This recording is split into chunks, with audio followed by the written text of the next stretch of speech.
Records of Jueyun, Volume 1. Stone Beasts. Stone statues appear all across the vast land of Liyue. Most were built by locals who prayed to them for favorable weather and peace steadfast as the mountains. But it is claimed that some have a much more ancient history. One story regarding the animal statues in particular is popular among the fishermen of the Bishu River, the silver-grass harvesters of Dua Marsh, and the old mining crowd. They say that in some corners of the land, ancient stone beasts wake at night in the cool of the fall and look around at a world that has slowly become alien to them. Hearing the sounds of frogs and insects greeting them, they respond with deep, soulful cries from their petrified throats. Then they roam around Liyue, inspecting once more the land they used to protect. To my knowledge, no one has ever witnessed a stone beast in motion firsthand.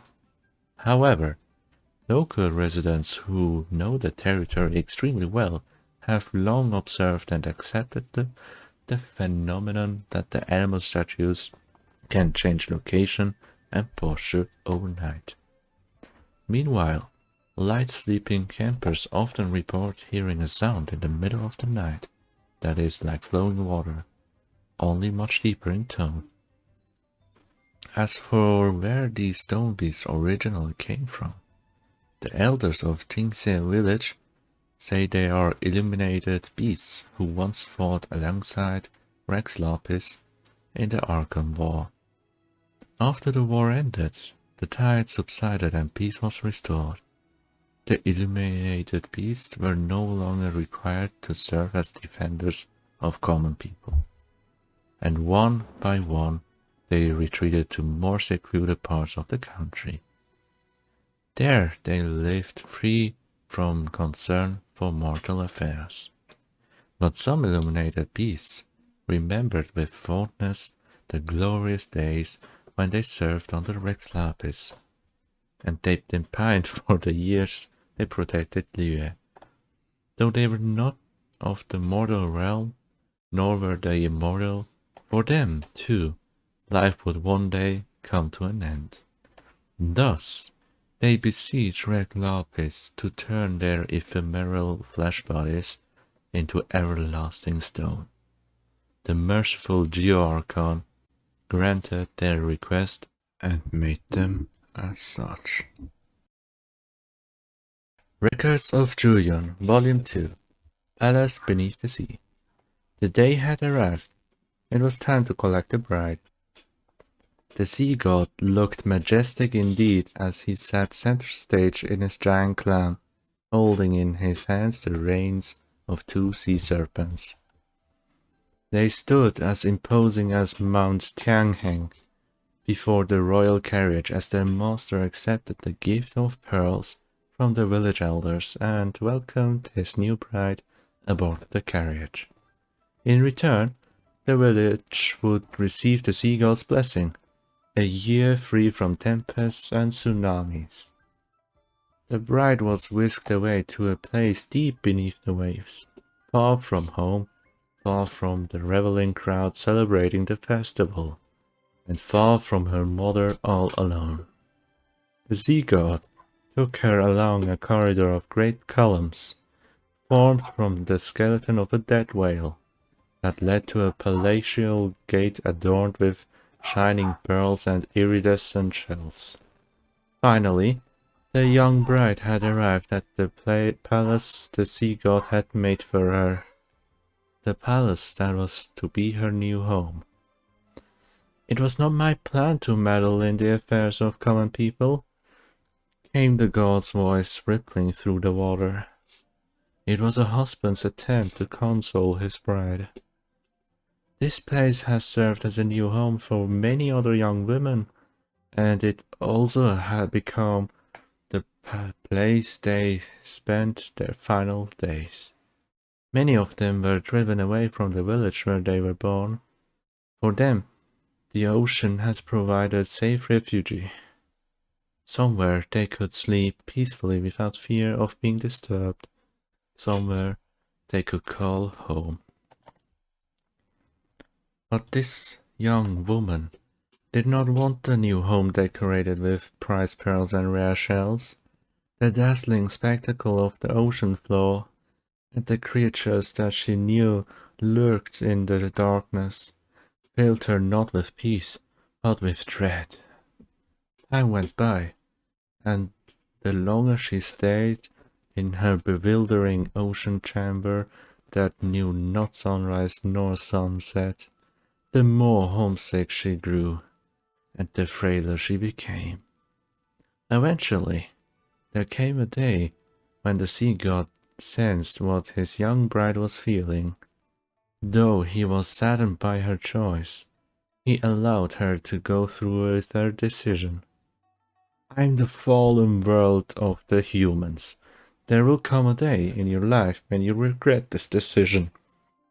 The sea god took the shell out of a sea snail that adorned his waist and handed it to her as a parting gift. There will come a day that you blow into this shell, and it will sound like a horn. On that day, you shall return to this place.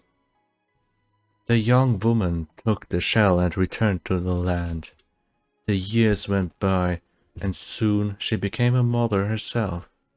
As she went about her simple, peaceful life, the ocean palace seemed but a childhood dream. The dazzling sights and grotesque creatures would once in a while flood into her mind from the murky depths of her memory, but it was a rare occurrence, and she put them out of her mind. She lived like this year after year, until one year, when the festival came once again, the village elders came to her home. They had come to take her daughter from her arms. It was then that she finally understood why the sea god had spoken of her regret and of her return all those years ago. On the eve of the festival, she blew into the shell, and it sounded like a horn. The sea god responded to the call, rising up from the billowing waves to greet the village. But his embrace was a tidal wave that engulfed the village and took the villagers and elders in their sleep. Drawn by giant sea serpents, a colossal clam carriage came to a halt in front of her, dazzling her with its shimmering pearls. The mother took her daughter by the hand and boarded the sea god's clam. It was just like she remembered from her childhood. Only this time, the village she left behind now lay in ruins beneath the ocean waves. Records of Jueyun, Volume 3, Wuwang.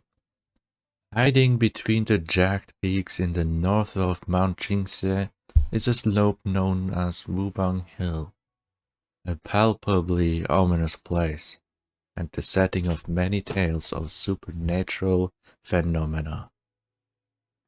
It is rumored in Liyue that the spirits of the dead lurk within the woods on Wuwang Hill.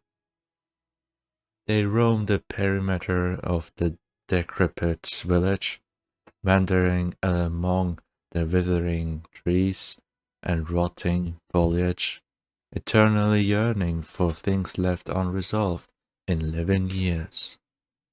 These floating spirits often entice unsuspecting passers-by away from the main path and onto treacherous mountain tracks that led them tumbling into a river, straight into an ambush or ravenous monsters. It is this phenomenon from which Wuwang Hill derives its name. Wuwang means prudence in the common tongue, and Wuwang Hill is said to be the hill where the prudent are punished. For even those travelers who do not act rashly or compulsively on their journey are doomed to be ensnared by the malevolence that lingers here like the mist in the mountain air. Both innocent villagers and ignorant visitors alike are susceptible to the deception of the Wuwang Hill spirits, which draw them near, deep into the dark woods, where thick mist blots out the sky, and unknown dangers lurk in the shadows. There are many means by which these sinister spirits are able to deceive mortals. Some take the form of bereavement or grief, others of regret, manifesting as voices and visages of the deceased, the love of the departed, or the remorse of another party in an unresolved dispute. The traveler finds themselves compelled to heed the spirit's cry, and follows them into the depths of Wuwang. But Wuwang Hill was not always this way. Some signs of life remained there up until relatively recently, and in times gone by the village, at the foot of the slope, enjoyed a peaceful and leisurely existence, the chimneys always smoking and the lanterns always lit. That same village stands abandoned today. The buildings are in ruins, and all that remains of the villagers is the indistinct murmuring from a realm beyond. There is a fable that is oft repeated among the children of Jingse village. It holds that the young people of Wuwang Hill, enchanted by the whale-like song of a faraway sea monster, all threw themselves into the gently flowing Bishu River in pursuit of false promises and childlike dreams. Along the river they floated, making their way to the sea of clouds, where they became one with the waves and lost all memory of the woods and their village on the hill. Their dreams, meanwhile, became the sea monster's song. Generations after generations of young people disappeared in this way, until in the end, the sole remaining residents of Wuwang Hill were old and grey. One by one, they left this mortal plane amid sighs of a grief. The bright lights of Liyue Harbor, Rex Lapis's pride and joy, burned ever brighter, while another neglected mountain village turned into silent ghost town. But unlike the fleeting and fickle human mind, the ever-flowing ley lines remember all. Surging elemental energy takes on spirit form to recreate all the dreams, both fair and foul, of Wuwang Hill's erstwhile residents. Much like a mother who once lost a child and now searches desperately through their irretrievable past for a way to bring everything back. The ley lines, albeit unconsciously, repeatedly recreated past and those who inhabited it. The way each looked, the way each child cried, the way the elderly would sigh in their twilight years. Each moment of joy and each moment of sorrow. And like the hypnotic song of the great creatures of the deep sea, it unintentionally lures toward it any nostalgic soul who would dare trespass here. Records of Jueyun, Volume 4, Mountain Spirits. Many lone sealy are found floating in the mountain forest of Liyue. These glowing spirits are unfailingly found hovering in the mountain mist, in the ruins of ancient cities, or in crumbling, decrepit villages.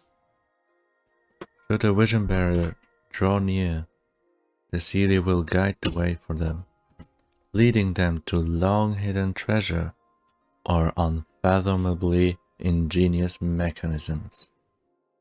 The people of Liyue believe these tiny, silent spirits to be auspicious sightings. The souls either of departed adepti or unnamed benevolent gods of old.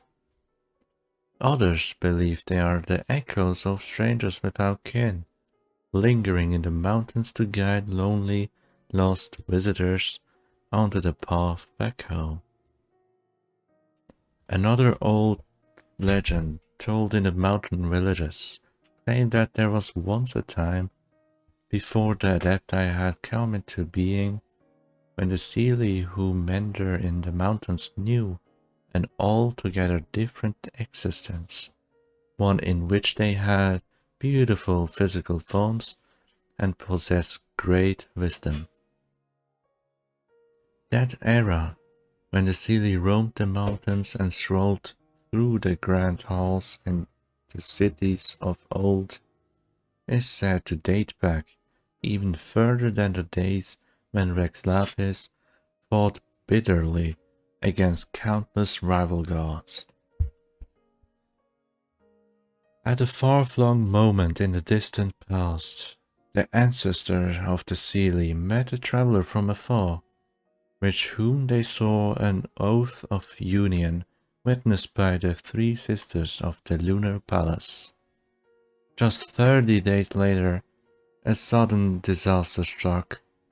The Seelie and their lover fled into exile as the world collapsed around them, fleeing until the terrible calamity caught up with and seized them.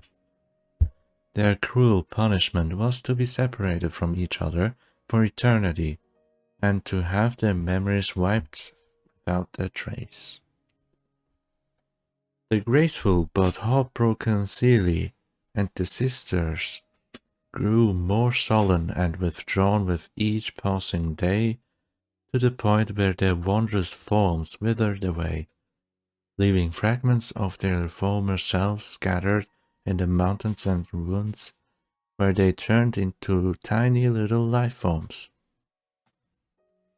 They had forgotten so much, lost so much, and been stripped of their voices and wisdom, yet they continued to sing the same songs of grief. Because of this, still harboring a shred of deep love they once had for their long-lost lover, they will act as guides to travelers who stop in the mountain mist, seeking to retrace their memories of an ancient story in long-abandoned ruins, disused make-up cabinets, and now undecipherable poetry. Of course, these are nothing but clumsy, incoherent folk tales, wild and fantastical conjecture about what Jueyun may have been like in the distant past before the time of Rex Lapis. Needless to say, such tales have no credibility whatsoever. The true origin of these sorrowful spirits that meander in the mountains is, however, still widely debated, and no consensus has ever been reached on the topic. Records of Jueyun, Volume 5, Qilin. Among the legends that circulate in the mountains of Liyue, the Qilin are the type of noble and benevolent illuminated beasts. Qilin often roam the mountain forest, but appear only on nights where the starlight shines upon clear dew. For sustenance, they drink only spring water and eat only fragrant herbs. Qilin are gentle illuminated beasts, with grace and elegance flowing through their veins. It is said that Qilin will never harm living things, refusing even to step on an insect or break a blade of grass. People believe that the Qilin's characteristics, behavior, and their every movement is dictated by an age-old etiquette that has remained unchanged for 1,000 years. Following the barbarous age of the Archon War, many adepti became unable to continue living among the clamorous world of mortals. As a result, and under the direction of Rex Lapis, they withdrew themselves from society to live in seclusion in the bamboo groves and mountains. No longer would they interfere in the human world, content instead to enjoy a realm of mountains and water and pursue their own interests. Yet some illuminated beasts there were that, over 1,000 years of mortal cooperation, had cultivated deep friendships with ordinary humans. They decided to carry out the will of the Lord of Geo in the mortal realm, assisting human society with their adaptable powers and charity. Some hid in mountain hamlets, others walked the bustling city streets. They lived together and mixed with humankind, leaving behind unique bloodlines in Liyue Harbor. According to one folk tale, as early as several thousand years ago, there were already those among the elegant Qiling who had begun to grow deeply attached to the savage mortals. The tale tells of how in that barbaric era, the people wore clothes of water lotus and bay leaf. One night, a herb gatherer was bathing in a mountain pool, when to his surprise, a fastened Qiling began to eat the clothes that he had left by the water's edge.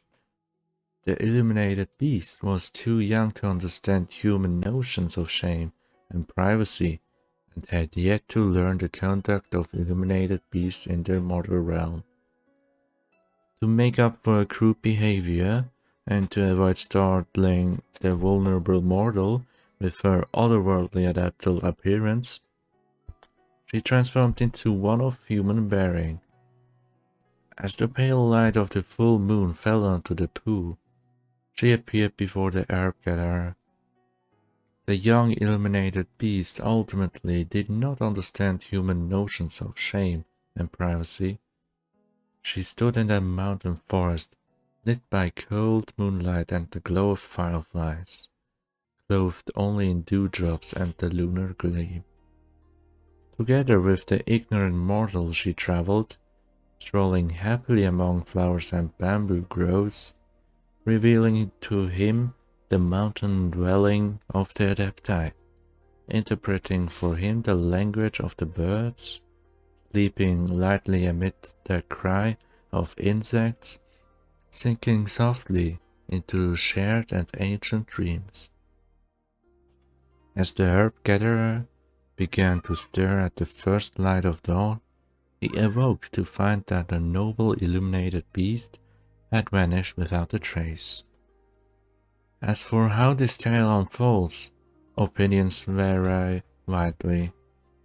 Some people say that one night the Qiling placed a bamboo basket outside the front door of the herb gatherer's home before disappearing into the moonlit mist.